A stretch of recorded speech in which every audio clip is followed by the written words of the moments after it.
Well, hi again.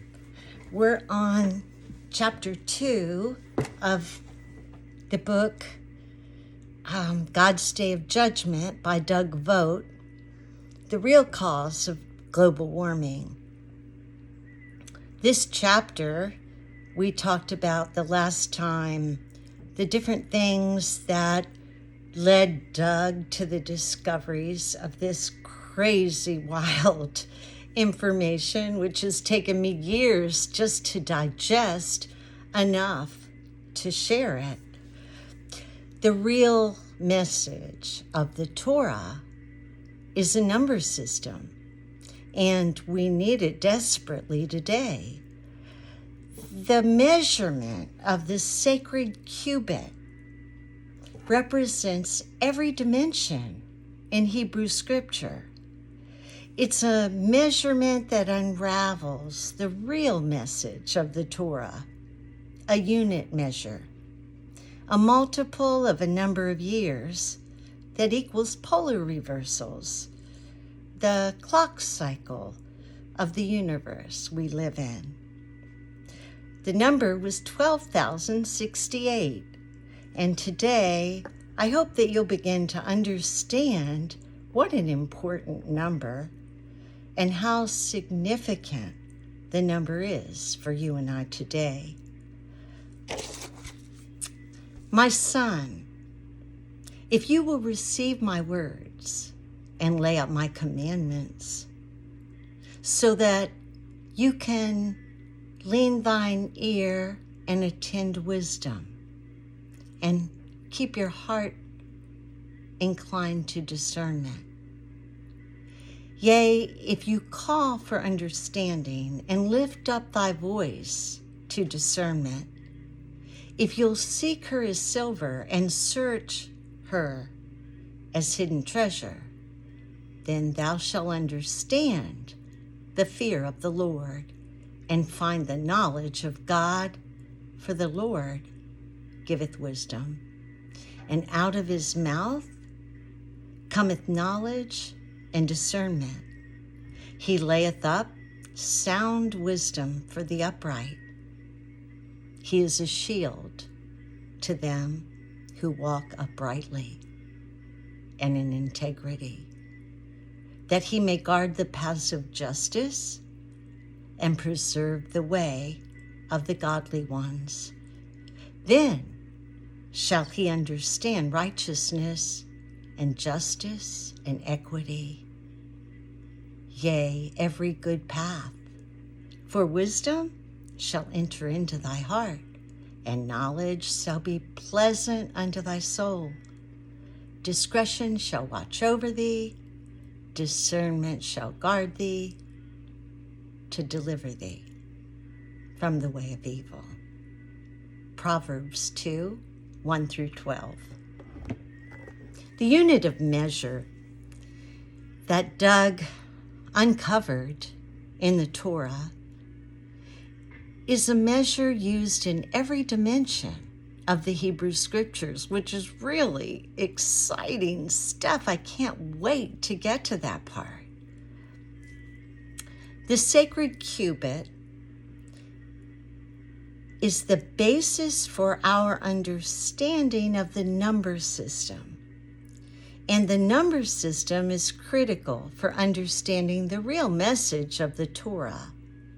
Doug figured this out. He took 3 expeditions to Mount Sinai. He was raised in,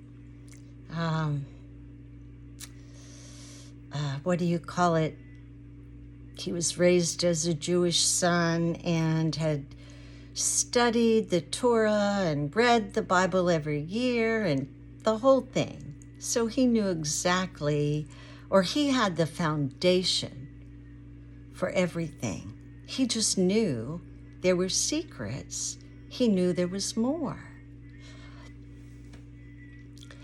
So when he began to unravel the secret of the measurement of the sacred cubit, all kinds of things started opening up to him. And one by one, the code system came together.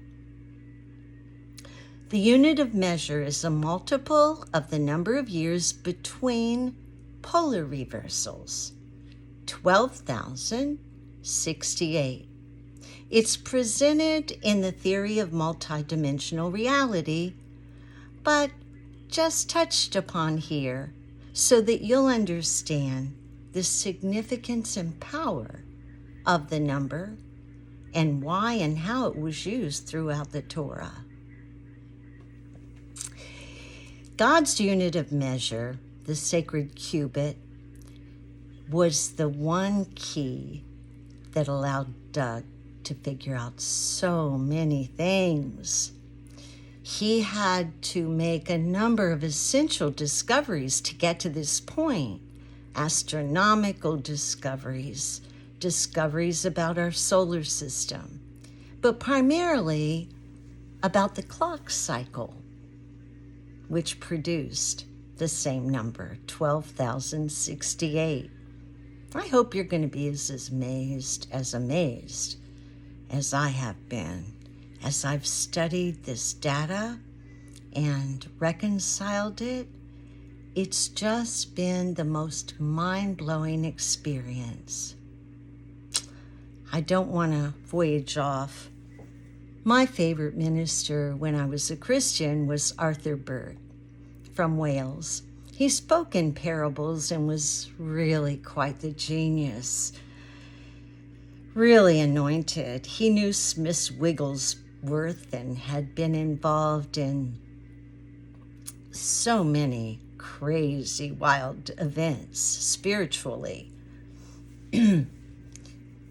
He wrote a book called The Lost Key, and it was so significant to my life. It was pride, that how pride keeps us from knowing and seeing and being and all that kind of stuff. And it was really good. And it had the foundation that pride goeth before destruction. That book keeps coming back to me, and I tried to find it before I wanted to tape this today, but I couldn't put my hands on it. I will find it and share it with you because it's an oldie but a goodie. Truth is universal, applies to all men everywhere, and has to reconcile. It can't be part of creation. You can't have truth and have it be spirit but not science, or vice versa, right? How silly of us to think that we could throw the world out the door and pretend that we didn't carry any responsibility for it, even though we needed to feed our kids, don't we? Yeah. I'm learning spiritual things and faith, and I'm 70 and I studied the Bible for 33 years, but I'm still not to the point where I'm going to wait for someone else to send me some manna to feed my kids. That's where I'm at. All right, so where are we? Okay, one thing that's really important here is that the Egyptian royal cubit is different from the English royal cubit. And Doug had to figure that out too, and he had to discover the measurements of a handbreadth, and you'll see that in a couple minutes. He was able to discover that the total of the chapters and verses in the Torah represented 12,068, or the period of time between pole reversals. Once he did that, once he had that number, all he had to do was figure out what number he had to use to multiply that by to get the root number of 12,068. Does that make sense? It will. It's important to understand the timeline of Doug's discoveries that led him to the conclusion so it'll make sense to you. It took me 3 years to get to the understanding I have today, which is pretty foundational, but I had to go and learn a lot of things, as you'll see, in order to get here. I had a theological background, and I had to relearn some basic sciences just to read the book. It's a shame that we've allowed society through government and religion to separate us the way Plato says that matter and spirit are separate. How silly is that? Like we could pick and choose from creation, right? Okay, so the Hebrew scriptures use the sacred cubit for everything as a unit of measure.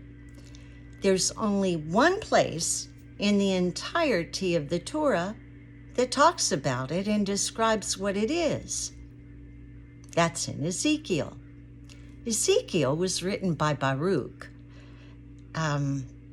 In Ezekiel 46, it says, "And in the man's hand, a measuring reed, R-E-E-D, of 6 cubits long by the cubit and a handbreadth." So he measured the breadth of the building 1 reed and the height 1 reed. So we can assume from that the measurement of the sacred cubit is a cubit and a handbreadth, right? So Doug used his hand to begin with, but let me go back a little bit. This is in Ezekiel 46. Recognize the numbers. Don't let that go. The number 40 and the number 6. And then in the next verse that he brings up, where it describes that the handbreadth, etc., is 43:13. So remember these numbers because they're going to start to make a lot more sense to you. So the cubit is a cubit and a handbreadth. The word cubit doesn't show up until chapter 40. Think about that, chapter 40, right? And it's mentioned after chapter 40 92 times. 9 and 2 is 11. So Baruch, through Ezekiel, is the only prophet that mentions it or includes those numbers in the book. When Doug figured this out, he knew he was the first in understanding what the writers of so many of the Hebrew scriptures were trying to convey or hide or communicate in code. The 12,068 number permeates the entire Torah, showing up in Ezekiel just below the surface story by multiplying a measurement by the value of the sacred cubit. Does that make sense? I've got some tables to show you which will bring a lot more clarity to this.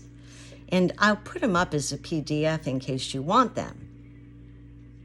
Okay, so defining the number 12,068. Everything that I'm going to talk about for the next couple minutes is the same message, all derived from the same number, the root number, which represents the number of years between the polar reversals, or what we call the clock cycle. It's also known as the great year. The Mayan long count is relative.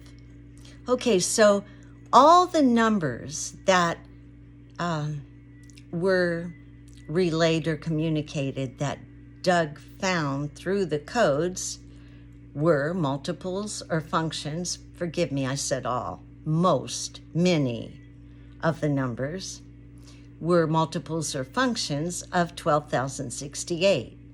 A quarter is 3,017. A half, 6,034. 2 times is 24,136. 3 times is 36,204. And 4 times, which isn't used very much, is 48,272.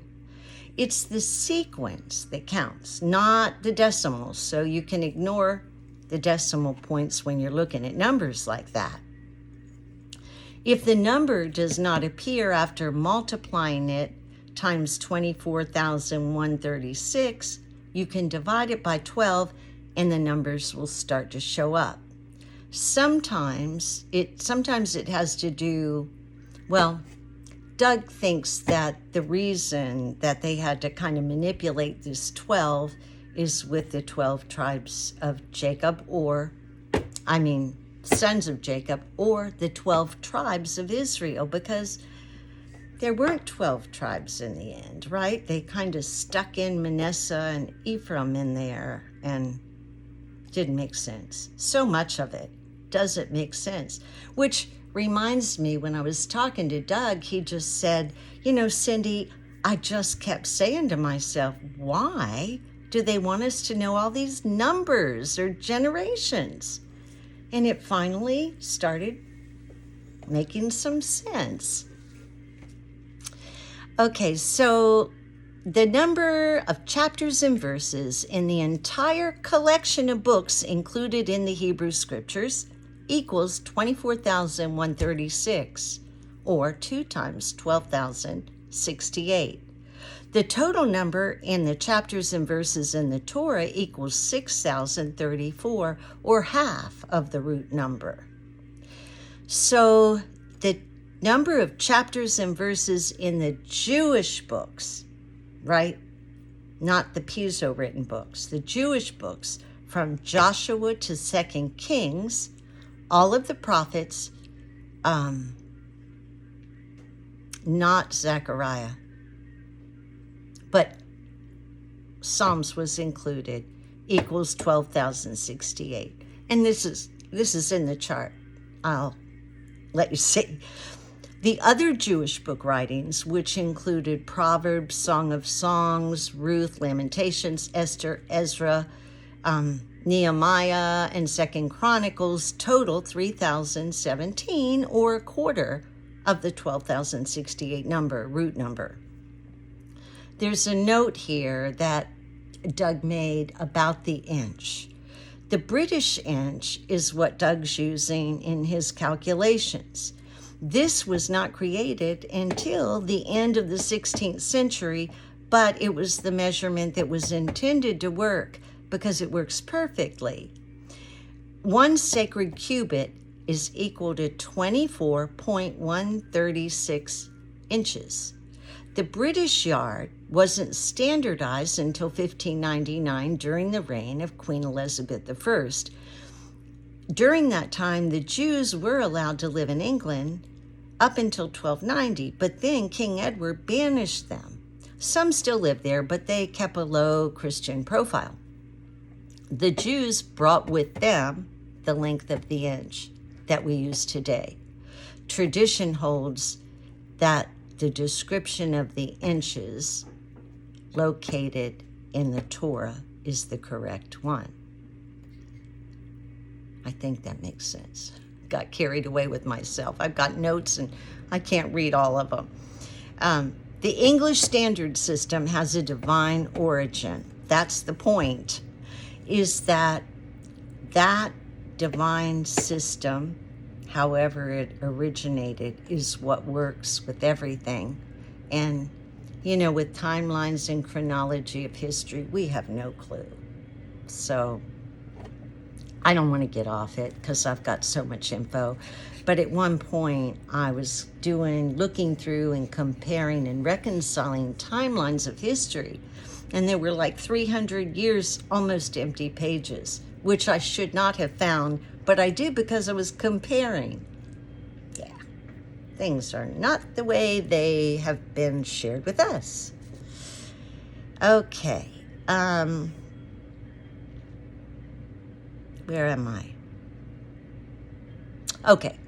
So now you understand why Doug uses the standard system in his book. And then Oliver Cromwell, which at one point it looked like I was a direct descendant of him, and Doug and I had a conversation about that. But then I did some more research, and I'm not sure about it. I hope not. But in 1655, he let the Jews back into England. Okay, Moses breaks the 2 tablets. Now, if you think about the story, Moses uses the code system and the number after he came down from Mount Sinai and saw what his brother had done. Remember, his brother Aaron had built a golden calf. And when Moses saw that, he broke the first set of tablets and threatened death for anyone who would worship the golden calf. The exit story says that 3,000 men were put to sword, but not his brother, even though his brother was the one who built the golden calf. Anyway, the 3,000 figure doesn't mean that anyone was killed at all. It represents the Torah, and here's how.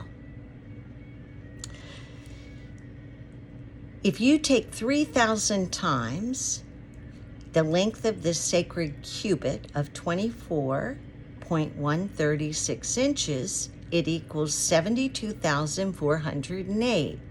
If you divide that by 12 for the 12 tribes, 6,034 is the number of chapters and verses in the Torah. Moses was trying to say that he destroyed the Torah tablets. No one was killed, least of all Aaron and his brother, who created the idol, and it doesn't appear that Aaron was ever forced to build it. This number is also telling us that the Torah had a chapter and verse numbering from the very beginning. All this is going to start connecting, trust me. It'll just take some time. I didn't know if I'd ever get it all. Okay, so if you take a Torah number, it usually meant for measurement, and then you multiply it by the length of the sacred cubit. And if the number you're looking for doesn't first appear, then you divide it by 12 for the 12 tribes, and one of the numbers might appear. Because the Torah is a code book, sometimes it won't work because the numbers are used in other coding systems, which is a whole nother deal. So there are 10 codes that I know about: small lettering, large lettering, composite numbers. And I've got all that information to share eventually. But the one code uses 7, 40, 60, 70, and 400. And whenever they talk about those numbers in some of the Torah, they represent other things, not the clock cycle. So what he did, Ezekiel says the sacred cubit is equal to a cubit and a handbreadth. So where am I? I don't know if I'm lost in my notes here. Where are we? Okay, so Ezekiel is talking about the sacred cubit equal to 1 cubit and a handbreadth. The Hebrews said that a cubit upon the Egyptian royalty cubit was 20.67 inches long. When Doug started trying to figure all this out, he used his own hand, which was 3.46 inches, and the resulting value was 24.13. And then he multiplied that value to get the length of the holy place from Ezekiel 45, 2, from Ezekiel 45, 2, which was 500 cubits square. That totaled 12,065. And he just knew that it was so close, 3 off. He just could not figure it out. So he went back to 1989 to his astrological research. He had spent quite a bit of time studying the pyramids before all of this led up. It's kind of like my research. One thing leads to another. It's not even like, absolutely I'm passionate and curious, but one step points me to the next. I can be looking for a book and the next day it's there right in front of me from the weirdest place. And I'm sure that's how it was with Doug, because I do believe that we're supposed to figure this stuff out. We're supposed to be seekers of truth, never to stop, not to get stuck. We never thought about coding, did we? Yeah, because we've been fed some programming for sheep. Okay. So,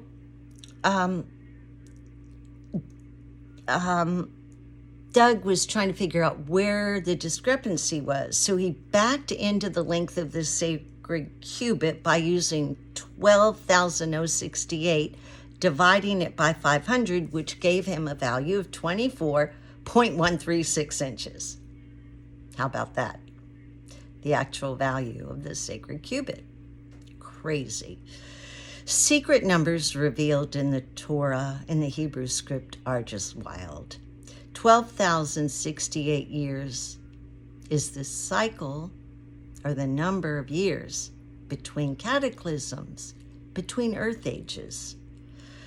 How did the Hebrews know? Doesn't that blow your mind? When you look at the stuff they used to know, they were far advanced. We've been sold this line that they were cavemen. And yeah, there were cavemen, but these people we're talking about were highly advanced Bronze Age people. Probably more advanced than you and I. Okay, well, I think I could say that. Okay, so,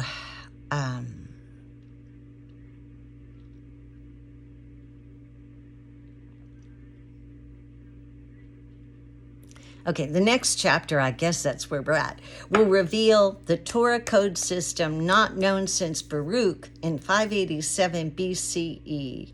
And some of the codes weren't even discovered until Doug did. That's pretty cool. You might be the first person in your crowd. The cataclysm number. By October 1994, Doug had read the Hebrew scriptures so many times, being raised as the Jewish son in the family. He did everything he was required to do and was interested. So he couldn't figure out why had he not noticed the 12,068 number, right? And he noticed that it was a cycle, but he wanted to be sure that he wanted to understand how much the writers actually knew about what they were writing. And it looks as though some did and some didn't. A little bit confusing, and there's no way to really know, but I'll share with you what he figured out. Moses had written a cryptic verse, and that is where Doug found the key. In Deuteronomy 32:7, it says, "Remember the days of old, consider the years of many generations. Ask the Father, and he will declare unto thee thine elders, and I will tell thee." So Doug began to study Genesis 53 through 32, where the generations of Adams are listed. I think it's 5. I think I wrote it down wrong. Genesis 5, 3 through 32, where the generations of Adam are listed. And the verses give the ages of each man, the age when he had his first son, and the years after the first son. And then they recap the age by totaling the ages so that the ages repeated twice implies that something should be multiplied